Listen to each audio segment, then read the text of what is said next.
लोकशाहीचा बुलंद आवाज, रिपब्लिकन वार्ता, महाराष्ट्र। पिशोर येथे डॉक्टर बाबासाहेब आंबेडकर यांची 135वी जयंती मोठ्या जल्लोषात, उत्साहात व शांततेत।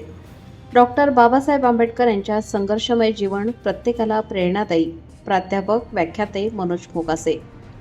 कन्नड तालुक्यातील पिशोर येथे 14 एप्रिल दिनी मोठ्या जल्लोषात, उत्सवात साजरा करण्यात आला।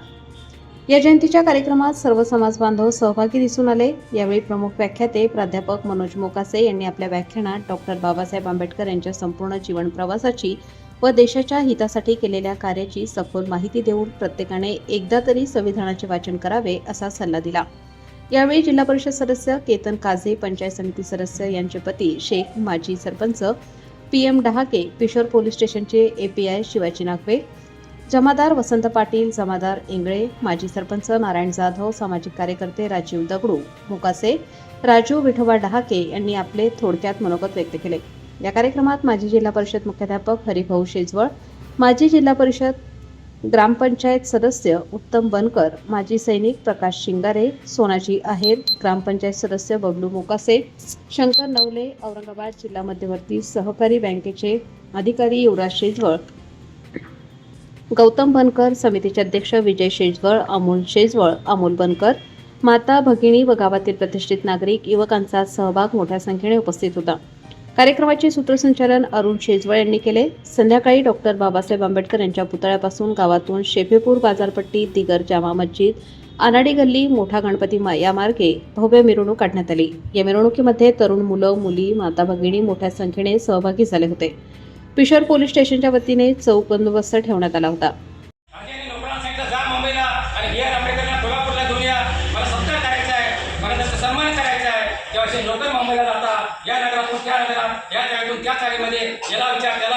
डॉक्टर आंबेडकर कुठे राहता का, कोणीही त्यांना पत्र सांगत नाही म्हणून ते लोक परत कोल्हापूरला जातात, उल्हास होण्याला कोल्हापूरला जातात आणि राजाला म्हणतात, राजे आम्ही फार चौकशी केली मुंबईला, आम्हाला B.R. आंबेडकरांचा पत्ता कोणी सांगितला नाही। त्यावेळेस राजे स्वतः दुसऱ्या दिवशी मचका नोकराला घेऊन ते स्वतः मुंबईला जातात। ते सुद्धा ह्या नगरातून त्या नगरामध्ये याला विचार डॉक्टर B.R. आंबेडकर आता विदेशातून डॉक्टर म्हणून आलेले आहेत, कुठे राहतात? त्यावेळेस एका चाळीमध्ये ज्या व्यक्ती जातात त्या लोकांचा घोळका 6 फूट उंच असलेले शव महाराज, आजूबाजूला 1500 लोकांचा जनसमुदाय असतो।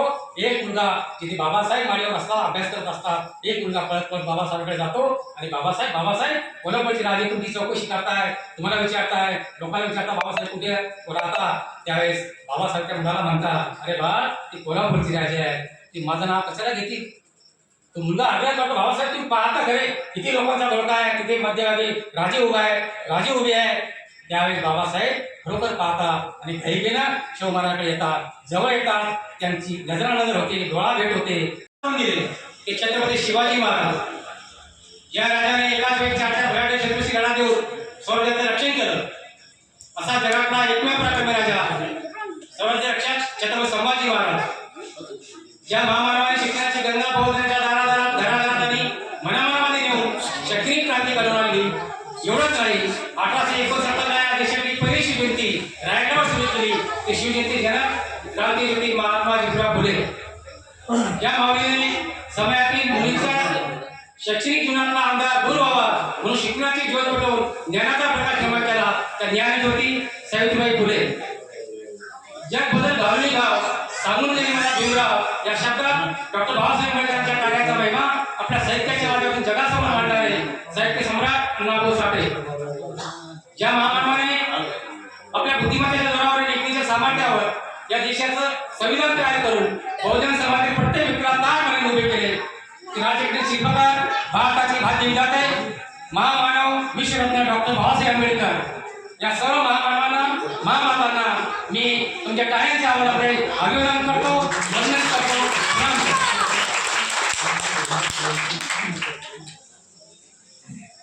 एक सूर्य आणि तू सूर्य आहेस, मी पण सूर्य आहेस, तू प्रकाश दे आकाशातील ताऱ्यांना, मी प्रकाश देतो जमिनीवरील साऱ्यांना, अशा डॉक्टर बाबासाहेब आंबेडकरांच्या या क्रांती सूर्यांच्या जयंतीच्या निमित्ताने या ठिकाणी गावातील सन्माननीय आदरणीय प्रतिष्ठित व्यक्ती, माता भगिनी आणि वीर सैनिकांच्या तरुण मित्रांना या जयंती निमित्ताने एकच सांगतो की बाबासाहेब आंबेडकरांचा इतिहास सांगणं एवढं सोपं काम नाहीये.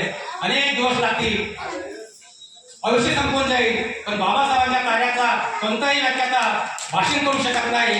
मी फक्त तुम्हाला 5 मिनिटांमध्ये बाबासाहेब आंबेडकरांच्या विषयी सांगतो की बाबासाहेब आंबेडकरांचा प्राथमिक शिक्षणाचा जो रोल आहे तो की ज्या असूर समाजाच्या मुलाला वर्गात बसण्याची परमिशन नव्हती, फक्त वर्गाच्या बाहेर बसून तू शिकू शकतो. ज्या ठिकाणी वर्गातले विद्यार्थी चपला काढत होते त्या ठिकाणी हा भीमराव आंबेडकर त्या ठिकाणी बसून वर्गात शिक्षक का शिकवत आहे त्याकडे एकाग्रतेने लक्ष देत होता आणि वर्गातले विद्यार्थी खिडकीच्या बाहेर कोण चाललं, कोणती मुलगी चालली त्याकडे लक्ष देत होते. आणि म्हणून बाबासाहेब आंबेडकर हा भीमराव आंबेडकर ज्यावेळेस सरांचा ऐकत होता, सरांनी प्रश्न केला वर्गातल्या विद्यार्थ्याला, मी तुम्हाला प्रश्न विचारतो आहे, तुम्हाला अशी एखादी वस्तू सांगा जी तुम्हाला दिसते पण तुम्ही त्याला स्पर्श करू शकत नाही.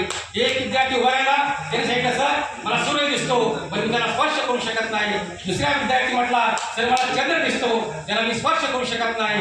तिसरा विद्यार्थी म्हटला सर आता जातं, त्याला विचारलं सांग बा काय तू काय म्हणतो आहे, तुला कोणती वस्तू दिसते आहे. त्यावेळेस या भीमराव आंबेडकरांच्या लहान मुलाच्या डोळ्यात अश्रू आले आणि त्यावेळेस हा भीमराव आंबेडकर म्हणाला सरांना, गुरुजी मला आपल्या शाळेतला जो पाण्याचा माठ आहे मला रोज दिसतो, मला ताण लागली सुद्धा मी त्याला स्पर्श करू शकत नाही. असे हे भीमराव आंबेडकर लहानपणाच्या जीवनामध्ये आम्हाला काय शिकून गेले. तुम्ही कुठे असता, तुमची परिस्थिती कशी असू द्या, परिस्थिती माणसाला बदलवते नाही आणि घडवत पण नाही. माणूस परिस्थिती घडवतो आणि माणूस परिस्थिती बिघडवतो हे आम्हाला बाबासाहेबांकडून शिकायचं आहे. आज आम्हाला संविधान माहिती आहे, बाबासाहेबांच्या 2 भूमी आम्हाला माहिती आहे, मुंबईची चैत्यभूमी आणि नागपूरची दीक्षाभूमी. पण एक भूमी अशी आहे की जी संकल्पभूमी आहे आणि म्हणून ही संकल्पभूमी काय आहे त्याच्याबद्दल थोडासा प्रकाश टाकतो. ज्यावेळेस बाबासाहेब अमेरिकेवर सयाजी गायकवाडने शिष्यवृत्ती दिली होती म्हणून एक करार केला होता की मी शिष्यवृत्ती देतो पण शिक्षण झाल्यानंतर आमच्या बडोदा संस्थेमध्ये तुम्हाला नोकरी करावं लागेल. आणि म्हणून बाबासाहेबांनी करारानुसार मुंबईहून ज्यावेळेस बाहेर देशातून आल्यानंतर बडोद्याला जाता त्यावेळेस सयाजी गायकवाड आपल्या नोकरांना सांगता एक अधिकारी येतो आहे, त्या अधिकाऱ्याला रेल्वे स्टेशनवर जाऊन तुम्ही रिसिव्ह करा, त्यांना घेऊन या, बाईकच घेऊन या. त्यावेळेस ही लोक राजाचा आदेश मानत नाही, कारण हे लोक म्हणतात की जो येणारा जो अधिकारी आहे तो अस्पृश्य समाजाचा आहे आणि त्या राजाचा आदेश सुद्धा त्यांनी नाकारला. ती नोकर तिथे रेल्वे स्टेशनला गेले नाही. त्यावेळेस बाबासाहेब कोर्टामध्ये जाता एका भाड्याची खोली मिळते का त्याला विचारता, पण कोणी बाबासाहेबाला भाड्याची खोली देत नाही. म्हणून बाबासाहेबाला नाईलाज स्वतःचं नाव बदलावं लागलं आणि एका पारसी समाजाच्या हॉटेलमध्ये नाव बदलून राहावं लागलं. पण 3-4 दिवसानंतर त्या पारसी समाजाच्या लोकांना सुद्धा कळलं की हा व्यक्ती त्या पारसी समाजाचा नाहीये, हा अस्पृश्य समाजाचा आहे. रात्रीचे 2 वाजले होते, 10-12 लोक हातात काट्या घेऊन त्या हॉटेलवर जातात आणि त्या बाबासाहेबांना म्हणतात आताच्या आता रूम खाली करा, तुम्ही सामान बाहेर फेका. त्या बाबासाहेब त्यांना विनंती करतात, आता रात्र झालेली आहे, मध्यरात्र झालेली आहे आणि मी सकाळी सयाजी गायकवाडांना बोलतो आणि नंतर माझी काहीतरी व्यवस्था करतो. परंतु ते लोक ऐकत नाही. त्या लोकांनी जबरदस्तीने बाबासाहेबांचं सामान बाहेर फेकून दिलं.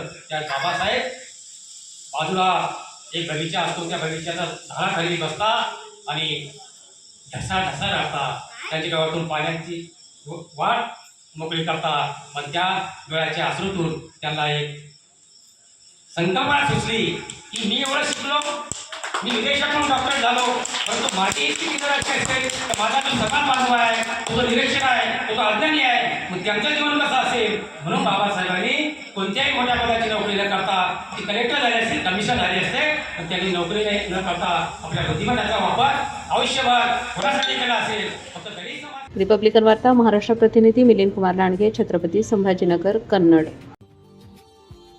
Subscribe now and press the bell icon. Never miss an update.